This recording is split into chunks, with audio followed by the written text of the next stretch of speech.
நண்டு குழம்பு வச்சு உங்களுக்கு அத்தனை பேருக்கு விருந்து வைக்க போகிறோம். ஏன்னா இருமல்லாம் கேட்கக்கூடிய இல்லையா நண்டு.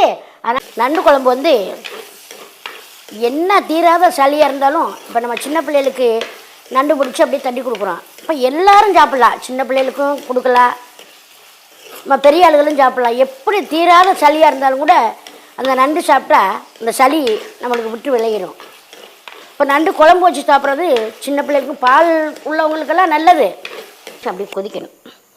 வண்டி மாட்டு சலங்கை ஓசையே காதில் தான் கேட்குதுங்க, வண்டி மாட்டு சலங்கை ஓசையே காதில் தான் கேட்குதுங்க, அவர் வரவை எதிர்பார்த்து எம் மனசு துடிக்குதுங்க, அவர் வரவை எதிர்பார்த்து எம் மனசு துடிக்குதுங்க.